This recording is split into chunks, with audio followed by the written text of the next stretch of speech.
Charles Halo Agortala Hapang Habano Kotoro, Koktuma Tumarin Kutumungo, Kukenka, Chamungtai Berekri Tang Bedeni Montri Susanto Chodri, or Shalni Koktuma Tumani Kutumungo, Kukentani Shaka, JRBT Group Dini Amzumung Unkare Sakal Zangai, September Talni Buska, Sini Eba Charles Halmariwo, Fashalo, Hastini Montri Shabo or Kok Sabzaka.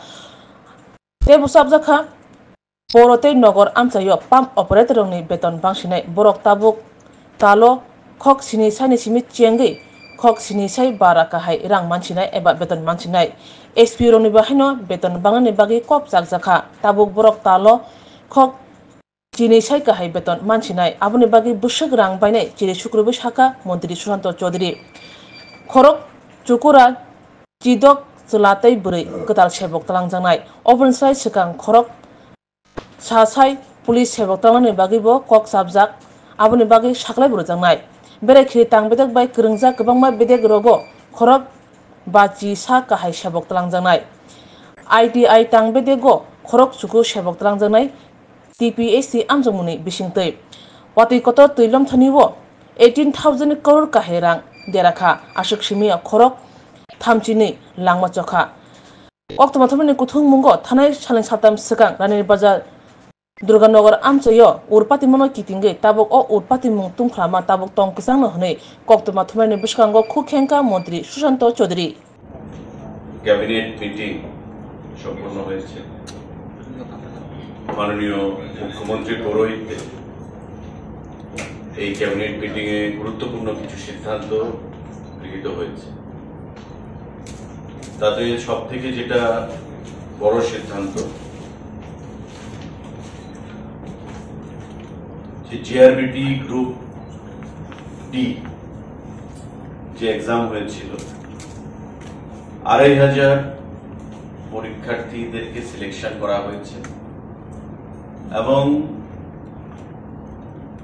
৭ কিংবা ৮ তারিখ সেপ্টেম্বরের সেই result ঘোষণা করা হবে সমস্ত কিছু তৈরি আছে আগেই আমাদের করার কথা ছিল কিন্তু লোকসভা নির্বাচন পঞ্চায়েত নির্বাচন কোড অফ কন্ডাক্ট যা নির্বাচন কমিশনের আচরণবিধি এগুলো লাগু ছিল তারপর আমাদের অনাকাঙ্ক্ষিত বন্যা রাজ্যের হাজার হাজার মানুষ সে বন্যার কবলে এবং তার থেকে পরিত্রাণ আমরা পাইনি এখনো প্রশাসন মানুষকে পরিত্রাণ দেওয়ার জন্য কাজ করছে কিন্তু দীর্ঘদিন ধরে যে জিনিসটা পেন্ডিং রাজ্য মন্ত্রিসভায় সিদ্ধান্ত গ্রহণ করা হয়েছে যে আগামী ৭ কিংবা ৮ তারিখ এই জিআরবিটির রেজাল্ট ঘোষণা করা হবে যারা পরীক্ষা দিয়েছেন একটা উৎকণ্ঠার মধ্যে আছেন বা বরাবরই আমাদেরকে সামাজিক মাধ্যমে ফোনে বিভিন্নভাবে সংবাদপত্রগুলোর মাধ্যমে জিআরবিটির পরীক্ষার ফলাফল নিয়ে সেখানে উদ্গ্রীব হয়ে বসে আছেন তাদের জন্য সেটা সুখবর যারা সফলতা লাভ করবেন তাদেরকে সবাইকে রাজ্য মন্ত্রী পরিষদের তরফ থেকে আমরা অগ্রিম অনেক অনেক শুভেচ্ছা জ্ঞাপন করছি ৭ কিংবা ৮ তারিখে জিআরবিটির রেজাল্ট সেখানে ঘোষণা করা হবে রাজ্য মন্ত্রিসভায় সেই সিদ্ধান্ত গ্রহণ করা হয়েছে group D GRBT group D আমাদের আরেকটা গুরুত্বপূর্ণ সিদ্ধান্ত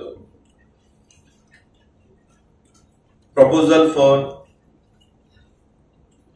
policy decision for payment of remuneration or wages of pump operators working in different urban local bodies under urban development department আমাদের আপনারা জানেন যে ডিডব্লিউএস ডিপার্টমেন্ট ওয়াটার রিসোর্স এই যে দপ্তরগুলো রয়েছে তাদের সঙ্গে পাম্প অপারেটরদের একটা নিবিড় যোগাযোগ বা পাম্প অপারেটরদের সহযোগিতা ছাড়া সারা রাজ্যে এই যে জল সরবরাহ করা পানীয় জল বলুন ওয়াটার রিসোর্স বলুন সেটা সম্ভব নয় তো রাজ্য মন্ত্রিসভায় সেটা সিদ্ধান্ত গ্রহণ করা হয়েছে যে পাম্প অপারেটর তাদের বেতন খুবই নগণ্য ছিল এবং গত বিধানসভা নির্বাচনের প্রাককালে আমাদের মন্ত্রিসভার বৈঠকে সিদ্ধান্ত হয়েছিল যে পাম্প অপারেটরদের বেতন বৃদ্ধি করা হবে এবং এতে করে ৭৫০০ যারা আইআরপি আয়রন রিমুভাল প্ল্যান্টের সঙ্গে যুক্ত রয়েছেন তাদের বেতন ধার্য করা হয়েছিল এবং ৭০০০ টাকা বেতন ধার্য করা হয়েছিল যারা আইআরপির সঙ্গে যুক্ত নয়। কিন্তু পরবর্তী সময় দেখা গেছে যারা আরডি মানে পঞ্চায়েতের অধীন যারা পাম্প অপারেটররা রয়েছেন তাদের বেতন যে বর্ধিত বেতন সেটা তারা পাচ্ছে, কিন্তু আরবান বডিজে যারা পাম্প অপারেটররা রয়েছেন এএমসির আন্ডারে বা বিভিন্ন আরবান বডিগুলোতে নগর পঞ্চায়েত পৌর পরিষদে সেই বর্ধিত বেতন তারা পাচ্ছে না। পরবর্তী সময় দেখা গেছিল যে বিগত সরকারের আমলে যে পাম্প অপারেটর গুলো নেওয়া হয়েছিল ফিনান্সের সঙ্গে কোনো ধরনের সেখানে আলোচনা না করেই সেটা নেওয়া হয়েছে। তো স্বাভাবিকভাবে এই আরবান লোকাল বডিজের যে পাম্প অপারেটররা তারা ওই বর্ধিত বেতন থেকে বঞ্চিত হয়েছে। এতদিন রাজ্য মন্ত্রিসভা সিদ্ধান্ত গ্রহণ করেছে যে এখন থেকে এই আরবান লোকাল বডিজরাও মিনিমাম ৭০০০ এবং ৭৫০০ টাকা করে বেতন তাদেরকে দিতে হবে এবং তারা সেটা পাবে। আর যদি কোনো আরবান লোকাল বডিজ মনে করে তার নিজস্ব সোর্স থেকে যে সেখানে পাম্প অপারেটরদের বেতন বৃদ্ধি করা হবে, ১০,০০০ করা হবে, ১৫,০০০ বা ১২,০০০ করা হবে, সেটা তারা করতে পারে। মিনিমাম ৭০০০ যারা নন আইআরপি, আর যারা আইআরপি তারা ৭৫০০ টাকা যারা পঞ্চায়েতে পাচ্ছে। আরবান লোকাল বডিজও একই বেতনে সেখানে প্রদান করা হবে। এখন থেকে রাজ্য মন্ত্রিসভায় সেটা সিদ্ধান্ত গ্রহণ করা হয়েছে। সারা রাজ্যে ১৯টা ইউএলবি এবং আগরতলা পৌর নিগম সহ ২০খানা ইউএলবি রয়েছে। প্রতিটি ইউএলবিতে এখন এই পাম্প অপারেটররা কম করে ৭০০০ ৭৫০০ টাকা পাবে। আর বেশি কত পাবে সেটা ওই ইউএলবি বা আরবান লোকাল বডিজের উপর নির্ভর করবে। তারা যদি বৃদ্ধি করতে চায় সেই বেতন তারা সেটা করতে পারে। রাজ্য মন্ত্রিসভা বর্ধিত বেতনটা তারা পাচ্ছিল না। তো এখন মন্ত্রী পরিষদের বৈঠকে সিদ্ধান্ত গ্রহণ হয়েছে যে বিগত সরকারের আমলে তাদেরকে যে রিক্রুট করা হয়েছিল এটা কোনো নিয়ম মেনে হয়নি।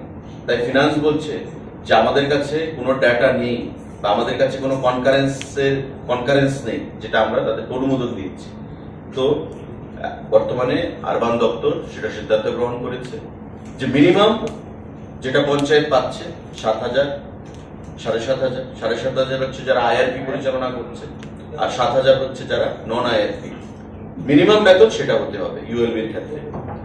আর যদি কোনো ইউএলবি, এখন ধরুন আগরতলা পৌর নিগম এমসি, এদের আন্ডারে যে পাম্প অপারেটররা রয়েছে, এখন এমসির নিজস্ব সোর্স রয়েছে, on source plus share of taxes urban থেকে তারা পায়। তো সেই ওন সোর্স এবং শেয়ার অফ ট্যাক্সেস মিলে যদি এমসি ভাবে যে না আমি ৭৫০০ নয় আমি ১০,০০০ টাকা দেব, তবে তারা দেয়ার এট লিবার্টি তারা দিতে পারে।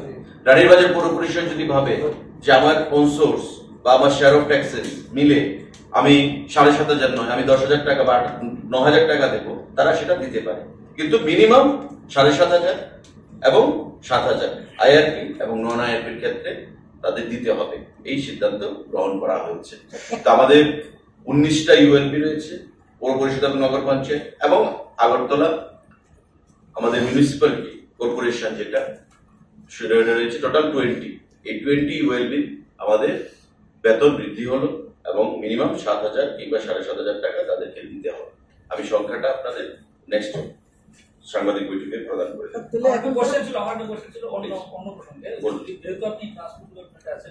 বিষয়টা এমনিতে দুই দেশের ব্যাপার, আসলে তো বর্তমান বাংলাদেশ পরিস্থিতির কথা মাথায় রেখে আগরতলা আখাউড়া রেল লিঙ্ক এবং চিটাগাং বিমানবন্দরের বিমান পরিষেবা এই বিষয়টা কি পর্যায়ে আছে, কি হতে পারে আগামী দিনে? দেখুন, আমরা খুব অ্যাডভান্স স্টেজে ছিলাম। গত পরশুদিনও স্বরাষ্ট্র MOS ministry of state home department Bandi Sanjay ওনার চিঠি এসেছে আমার কাছে এবং মাননীয় মুখ্যমন্ত্রী ওটা নিয়ে তদবির করেছেন, আমিও করেছি। আমাদের চিটাগং এবং আগরতলার মধ্যে যে কানেক্টিভিটি সেটা কেন্দ্রীয় সরকার থেকে বলা হয়েছে যে আগে ইমিগ্রেশন তারপর আমাদের ফ্লাইট অপারেশন। ইমিগ্রেশন যদি আমাদের ঘোষণা করতে হয়, তবে যে রিকুইজিট ম্যান পাওয়ার সেটা আমরা নিয়োগ করেছি 25 জন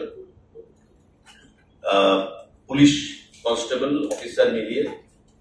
পাশাপাশি ক্যাবিনেট অনুমোদন দিয়েছে বিগত দিনে আমাদের সাবরুমের আইসিপির জন্য, নিশ্চিন্দপুর আইসিপির জন্য এবং আমাদের আগরতলার ইমিগ্রেশনের জন্য। টোটাল 80 জনের মতো রিটায়ার্ড এবং ইন সার্ভিস মিলিয়ে আমরা তাদেরকে ডিপ্লয় করবো সেখানে। তাতে আগরতলা যে আমাদের এয়ারপোর্ট, সেই ইমিগ্রেশনের জন্য প্রায় 25 জনকে নিয়োগের কথা রয়েছে। কিন্তু বর্তমান বাংলাদেশের যা পরিস্থিতি, তাতে আমাদের প্রস্তুতি চলবে। আমাদের দৃঢ় বিশ্বাস বাংলাদেশের সঙ্গে সম্পর্কের উন্নতি হবে, কারণ সরকার আসবে, সরকার যাবে একটা দেশে, কিন্তু বাইল্যাটারাল যে রিলেশনশিপ, ডিপ্লোম্যাটিক যে রিলেশনশিপ, তাতে যেন ব্যাঘাত না ঘটে, সেটা দুই দেশের নেতৃত্বেরই সেখানে প্রয়াস রয়েছে। আমাদের প্রধানমন্ত্রী মোদীজিরও রয়েছে। আশা করব বাংলাদেশের বর্তমান যিনি adviser, chief adviser doctor Yunus, ওনারও সেখানে সেই প্রচেষ্টা থাকবে। তো সেদিক থেকে it is too early to comment, কিন্তু আমাদের যে প্রস্তুতি সেটা আমরা অ্যাডভান্স স্টেজে রয়েছি। আগামী দিনে আমরা আশা করব যে ফ্লাইট কানেক্টিভিটি করা, আপনারা ভালোভাবেই জানেন যে আমাদের আরসিএস রিজিওনাল কানেক্টিভিটি স্কিমে এই কানেক্টিভিটি আমাদের বিটুইন আগরতলা এন্ড চিটাগং সেটা ধার্য করা আছে। গ্যাপ ফান্ড হিসেবে আমরা 15 কোটি টাকা দেবো ইয়ারলি স্পাইসজেটকে। অলরেডি আমরা 3,75,00,000 টাকা অ্যাডভান্স পেমেন্ট করে রেখেছি, কিন্তু যেহেতু ইমিগ্রেশন হয়নি তার জন্য আমরা সেটা ঘোষণা করতে পারি। কেন্দ্রীয় সরকারও সেটা দৃষ্টিতে রেখেছেন, আমাদের রাজ্য সরকারও সেটা টপ প্রায়োরিটিতে রয়েছে। দুদেশের সম্পর্কের আগামী দিনে কি পরিস্থিতি হবে সেটার উপর নির্ভর করবে যে আমরা এটা কবে নাগাদ চালু করবো। বাট উই এক্সপেক্ট যে ভেরি শর্টলি আমাদের স্বপ্নের যে উড়ান সেটা আমাদের শুরু হবে। আমাদের এই প্রসেস চলছে এবং almost on the verge of finalisation, declaration of result. এই রেজাল্ট বের হওয়ার পর নতুন এই যে 916খানা পোস্ট তৈরি হয়েছে এবং ফিনান্স অনুমোদন দিয়েছে এবং রাজ্য মন্ত্রিসভা তাতে অনুমোদন দিয়েছে, সেই 916খানা পোস্ট অ্যাডভার্টাইজমেন্ট করা হবে। আগের 1000 পোস্ট সেখানে ডিক্লারেশন বলে, যা খুব শর্টলি ডিক্লারেশন করা হবে। সাংবাদিক বন্ধুরা, আরেকটা গুরুত্বপূর্ণ সিদ্ধান্ত, proposal for creation and filling up of 51 different categories of posts in the tourism department under Directorate of Tourism Department. 51খানা বিভিন্ন ক্যাটাগরির পোস্ট আমাদের পর্যটন দপ্তর সেখানে দীর্ঘদিন ধরে খালি অবস্থায় আছে। আমাদের প্রয়োজনীয়তা রয়েছে এবং সাংবাদিক বন্ধুরা নিশ্চয়ই জানবেন যে আইসিএ ডিপার্টমেন্ট, আগে সেটা আইসিএটি ছিল, information cultural and tourism department, সেই আইসিএ দপ্তর থেকে ট্যুরিজমটাকে আলাদা করা হয় এবং বর্তমানে ট্যুরিজমের যে স্টাফ রয়েছে তা অনেক আইসিএ দপ্তর থেকে ডেপুটেশনও রয়েছে। তাই ট্যুরিজম দপ্তরকে, যেহেতু আগামী দিনে ট্যুরিজমকে নিয়ে রাজ্য সরকার, ভারতবর্ষের সরকার নতুন চিন্তা ভাবনা করছে, জোর দিচ্ছে, অর্থ প্রদান করছে এবং ট্যুরিজমকে আরো বিশ্ব দরবারে, ভারতবর্ষে রাজ্যের, আমাদের ত্রিপুরা রাজ্যের ট্যুরিজমকে বিশ্ব দরবারে তুলে ধরার প্রয়াস চলছে বিভিন্নভাবে। তার জন্য ম্যান পাওয়ার রিক্রুটমেন্টের সেখানে সিদ্ধান্ত গ্রহণ করা হয়েছে, কারণ আমাদের সেখানে শর্টেজ রয়েছে ম্যান পাওয়ার। রাজ্য মন্ত্রী পরিষদ বা মন্ত্রিসভা মাননীয় মুখ্যমন্ত্রীর পৌরোহিত্যে সেই সিদ্ধান্ত গ্রহণ করেছে যে বিভিন্ন ক্যাটাগরিতে আমাদের এই ট্যুরিজম দপ্তরের 51খানা পোস্ট সেটা ফিল আপ করা হবে। তার মধ্যে কিছু ডাইরেক্ট রিক্রুটমেন্ট রয়েছে, কিছু প্রমোশন রয়েছে, কিছু ডেপুটেশন রয়েছে। Group C, group D, engineer সহ টোটাল 51খানা পোস্ট এই ট্যুরিজম দপ্তর সেটা নিয়োগ করবে আগামী দিনে। এই যে 51খানা পোস্ট, তার মধ্যে আমাদের ইঞ্জিনিয়ার রয়েছে, ডেপুটি ডিরেক্টর রয়েছে, অ্যাসিস্ট্যান্ট ডিরেক্টর রয়েছে, কম্পিউটার অ্যাসিস্ট্যান্ট রয়েছে, আমাদের এক্সিকিউটিভ ইঞ্জিনিয়ার রয়েছে, গ্রুপ সি আমাদের পোস্ট রয়েছে এবং গ্রুপ ডি আমাদের পোস্ট রয়েছে। তো সেগুলো নিয়ে বিস্তারিত দপ্তর ভিত্তিক আমার আলোচনা হবে এবং পরবর্তী সময়ে group C, group D, engineer সহ এই যে 51খানা পোস্ট কিভাবে রিক্রুটমেন্ট করা হবে সেটা আমরা জানাবো। প্রিন্সিপাল রাজ্য মন্ত্রী পরিষদ তার অনুমোদন দিয়েছে, ফিনান্স অনুমোদন দিয়েছে, জিএপিএনটি তার অনুমোদন দিয়েছে এবং আমরা 51 জন এই স্টাফ বিভিন্ন ক্যাটাগরিতে সেটা নিয়োগ করব ট্যুরিজম দপ্তরের থেকে। সাংবাদিক বন্ধুরা,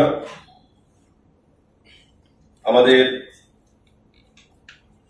রাজ্য মন্ত্রী পরিষদের বৈঠকে সিদ্ধান্ত গ্রহণ করা হয়েছে proposal for filling up of 9 various category of posts under Directorate of Information Technology.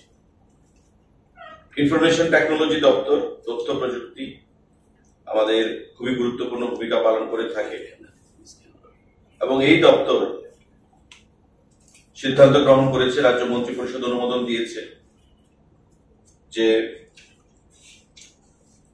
8 জন senior information officer SIO group A সেখানে নিয়োগ করবে এবং একজন lower division clerk LDC group C সেটা নিয়োগ করবে। টোটাল 8+1 = 9। এই 9খানা পোস্ট খুব শীঘ্রই ইনফরমেশন টেকনোলজি দপ্তর থেকে নিয়োগ করা হবে। Senior information officer senior informatics officer information officer সেটা ICA তে চলে আসে। Senior informatics officer group A আর লোয়ার ডিভিশন ক্লার্ক একজন এবং SIO সিনিয়র ইনফরমেটিক্স অফিসার 8 জন। TPSC সেটা নিয়োগ করবে আর ক্লার্ক JRBT নিয়োগ করবে একজন আর 8 জন আমাদের যে সিনিয়র ইনফরমেটিক্স অফিসার TPSC পরীক্ষার মাধ্যমে সেটাকে নিয়োগ করবে। এই সিদ্ধান্তগুলো বর্তমানে রয়েছে। আমাদের গতকালকে লম্বা খুব ক্যাবিনেট বৈঠক ছিল, কারণ আপনারা জানেন যে প্রবল বন্যা কবলে পড়ে সারা রাজ্য বিধ্বস্ত হয়েছে। বিভিন্ন জেলায় রিলিফ ক্যাম্প সেখানে তৈরি করা হয়েছে টেম্পোরারি। হাজার হাজার মানুষ সেই রিলিফ ক্যাম্পে আশ্রয় নিয়েছে নিজের জীবন বাঁচানোর জন্য এবং ইতিমধ্যে কেন্দ্রীয় সরকার থেকে একটা প্রতিনিধি দল আমাদের রাজ্যে এসছে। সারা রাজ্যে তারা ঘুরে ক্ষয়ক্ষতির পরিমাণ কত হতে পারে সেটা কেন্দ্রীয় সরকারের কাছে রিপোর্ট প্রদান করবে। মাননীয় মুখ্যমন্ত্রীর সঙ্গে তারা বৈঠক করেছে এবং আমি রাজ্য মন্ত্রী পরিষদের তরফ থেকে রাজ্যের এই যে 32 জন মানুষ মারা গেছেন এবং তাদেরকে সাহায্যের জন্য আমাদের প্রধানমন্ত্রী আর্থিক রাশি ঘোষণা করেছেন, তার জন্য মাননীয় প্রধানমন্ত্রীকে ধন্যবাদ জানাচ্ছি। যেভাবে এই ডিজাস্টার হচ্ছে বৈঠকে। সাংবাদিক বন্ধুরা, আমাদের আরেকটা গুরুত্বপূর্ণ সিদ্ধান্ত proposal for enhancement of honorarium of special police officers SPO। যারা স্পেশাল পুলিশ অফিসাররা রয়েছেন SPO হোম ডিপার্টমেন্টের অধীন, তাদের বেতন বৃদ্ধি করার সিদ্ধান্ত গতকাল আমাদের যে ক্যাবিনেট বৈঠক সেই ক্যাবিনেট বৈঠকে গ্রহণ করা হয়েছে। সারা রাজ্যে SPO সংখ্যা 3511। এর মধ্যে SPO who are doing driving duties, driver হিসাবে যারা কাজ করছে তাদের সংখ্যা হচ্ছে 265। এখন পর্যন্ত এই যে 3511 জন যারা SPO আছেন আর 265 জন যারা ড্রাইভার আছেন, তাদের বেতনের একটা বৈষম্য ছিল। ড্রাইভাররা পেতেন 9,540 টাকা করে, আর নর্মাল যারা এসপিও 3,511 যে সংখ্যাটা, তারা পেতেন 7,079 টাকা করে। হোম ডিপার্টমেন্ট সিদ্ধান্ত দিয়েছে বা প্রপোজাল পেশ করেছে ক্যাবিনেটের কাছে, এবং মাননীয় মুখ্যমন্ত্রী এবং মন্ত্রী পরিষদের বৈঠকে গতকাল সিদ্ধান্ত হয়েছে যে এখন থেকে এসপিওদের বেতন থাকবে একটা ফ্ল্যাট, ড্রাইভার বলুন বা সাধারণ এসপিও বলুন, সেটা হবে 12,000 টাকা। অর্থাৎ এখন থেকে এসপিওদের বেতন সারা রাজ্যে 12,000 টাকা হিসেবে সেখানে ধার্য করা হয়েছে। রাজ্য মন্ত্রী পরিষদের বৈঠকে সেই সিদ্ধান্ত গ্রহণ করা হয়েছে। এতে করে 3,511 এবং 265 জন যে এসপিও তাদের উপকার হবে, তারা উপকৃত হবে। এখন থেকে 12,000 টাকা করে এসপিওরা সে বেতন পাবে। আমাদের টোটাল খরচ হবে 2,48,54,369 টাকা হবে। 3,511 জন যে এসপিও রয়েছে সাধারণ, 2,48,54,369 টাকা। আর যারা ড্রাইভাররা রয়েছে এখন সবাই একসঙ্গে ফ্ল্যাটে চলে আসবে, 12,000 টাকা। আমাদের আরেকটা গুরুত্বপূর্ণ সিদ্ধান্ত, necessary approval towards filling up of an additional 916 vacant posts of constable, men and women in Tripura Police through direct recruitment. Home Department এর অধীন 916 জন কনস্টেবল, ম্যান এন্ড ওমেন, সেগুলো রিক্রুট করা হবে। ইতিমধ্যে আমাদের 1,000 কনস্টেবল যাদের পরীক্ষা হয়েছিল সেগুলো প্রায় তৈরি আছে। সেগুলো ছাড়ার পর এই 916 জন আরো নতুন করে কনস্টেবল পুলিশ ডিপার্টমেন্টে, ম্যান এন্ড ওমেন, সেগুলো অ্যাডভার্টাইজমেন্ট প্রদান করা হবে। অর্থাৎ প্রায় 2,000 কনস্টেবল সেখানে নিয়োগ হচ্ছে হোম ডিপার্টমেন্টের অধীনে। কোনটা? Definitely next month. सर, रानी बाजार में जो घटना हुआ था इसका भी क्या अपडेट है? क्या घटना? जो वायलेंस हुआ था। ये देखिए, ये मुद्दा जो है ये बहस की बात है। अभी सिचुएशन कंट्रोल में है। किसी की तरफ से भड़काया जा रहा है कि किसी के खिलाफ या सरकार के खिलाफ, ये ठीक बात नहीं है। कम्युनल हार्मोनी हमारे स्टेट में, हमारे देश में, हमारे सरकार के टाइम पे बहुत बेहतर हुआ है, लेकिन उसको भड़का के पॉलिटिकल माइलेज लेने की जो कोशिश में है, उसका जो सपना है कभी पूरा नहीं होगा। मैं इतना ही कह सकता हूँ, और आपके माध्यम से, आपके द्वारा मैं हर एक हिंदू हो या मुसलमान हो, हर एक जाति के लोगों को मैं अपील करता हूँ कि शांति बनाए रखे। अभी अपने के बीच समय लड़ने का नहीं है, त्रिपुरा की उन्नति के बारे में सोचना है। फ्लड में हमारा बहुत नुकसान हुआ है, हमें राज्य को आगे ले जाना है, और कम्युनल हार्मोनी अगर रहता है तभी ये स्टेट आगे बढ़ पाएगा। त्रिपुरा का हिस्ट्री पीस, शांति का है, अमन का है, ये हमें बरकरार रखना है, आगे ले जाना है। Thank you. সারা রাজ্যে প্রশাসন কাজ করে মানুষকে রিলিফ প্রদান করেছে এবং অধিকাংশ মানুষকে অক্ষত রাখতে পেরেছে। তার জন্য আমরা মন্ত্রী পরিষদের তরফ থেকে মাননীয় মুখ্যমন্ত্রীকে এবং রাজ্যের প্রশাসনের আধিকারিকদেরকে, প্রশাসনকে অনেক অনেক ধন্যবাদ জ্ঞাপন করছি। কারণ ইতিহাস বলে যে বিগত কয়েক দশকে এত বড় বন্যা বা ফ্লাড রাজ্যের মানুষ পরিলক্ষিত করে। যা ড্যামেজ হয়েছে আপনারা সাংবাদিক বন্ধুরা জানবেন, গতকাল বিভিন্ন দপ্তরের সেক্রেটারিরা, আধিকারিকরা প্রেজেন্টেশনের মাধ্যমে সেটা মন্ত্রী পরিষদকে সেটা তার তথ্য প্রদান করছিলেন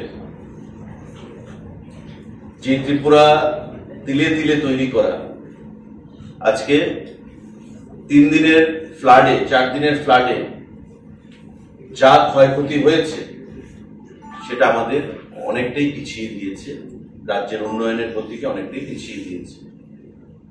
ক্ষয়ক্ষতির পরিমাণ ইতিমধ্যে মাননীয় মুখ্যমন্ত্রী ঘোষণা করেছেন প্রায় 18,000 কোটি টাকা ছাড়িয়ে যাবে। মাননীয় মুখ্যমন্ত্রী 15,000 বলেছেন, কিন্তু যা হিসাব আসছে তারও সেটা বৃদ্ধি হতে পারে। রাস্তাঘাট, পাওয়ার মানে বিদ্যুৎ, কৃষিক্ষেত্রে ক্ষয়ক্ষতির পরিমাণ প্রায় 3,500 কোটি টাকা। এআরডিডি, আমাদের পিডব্লিউডির রাস্তা, national highways, NH roads, water রিসোর্সের যে এমআই স্কিমগুলো, হাজার হাজার কোটি টাকা সেখানে ক্ষয়ক্ষতি হয়েছে। তো স্বাভাবিকভাবেই ক্যাবিনেট মিটিং এ সে বিষয় নিয়ে আলোচনা হয়েছে। তাই খুব বিস্তারিত ক্যাবিনেট মিটিং ছিল, প্রায় 4 ঘন্টা ব্যাপী ক্যাবিনেট মিটিং এ আরো অনেক এজেন্ডা রয়েছে। আমি আজকে গুরুত্বপূর্ণ বিষয়গুলো নিয়ে আলোকপাত করেছি, যে সিদ্ধান্তগুলো আগামী 2 দিন বাদে আরো কিছু সিদ্ধান্ত আপনাদেরকে আমরা জানিয়ে দেব। কারণ কিছু বিষয় রয়েছে যেগুলো বিস্তারিত একটু স্টাডি করার প্রয়োজন রয়েছে। তারপরে আগামী সোমবার কি মঙ্গলবার দিন আরেকটা সাংবাদিক বৈঠক রেখে আপনাদেরকে সেটা আমার তরফ থেকে, সরকারের তরফ থেকে জানিয়ে দেওয়া হবে। যে সিদ্ধান্তগুলো কর্মসংস্থান সঙ্গে জড়িত এবং জিআরবিটি গ্রুপ ডি যে আমাদের এক্সাম হয়েছিল, সেই জিআরবিটি গ্রুপ ডি সম্পর্কে সর্বপ্রথমেই আপনাদেরকে আমরা সেটা সংবাদ দিয়েছি যে আগামী 7 কিংবা 8 তারিখে তার ফলাফল বেরোবে। রাজ্যের মন্ত্রী পরিষদের বৈঠকে মাননীয় মুখ্যমন্ত্রীর নেতৃত্বে সেটা সিদ্ধান্ত গৃহীত হয়েছে। সেটা তো আমরা সবাই জানি, গ্রুপ সি এবং গ্রুপ ডি প্রায় 3 বছর আগে সেই পরীক্ষা হয়েছিল। পাম্প অপারেটর যেটা আমাদের যে সিদ্ধান্ত গ্রহণ করা হয়েছিল, পঞ্চায়েতের অধীন এবং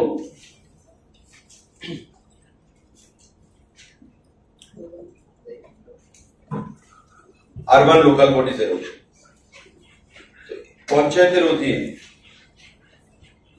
যে পাম্প অপারেটররা, তারা বিগত প্রায় 2 বছর ধরে তাদের এই বর্ধিত বেতন পাচ্ছে, কিন্তু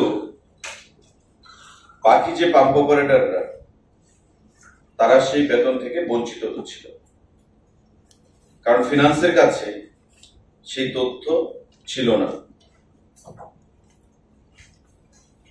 টোটাল সংখ্যাটা হবে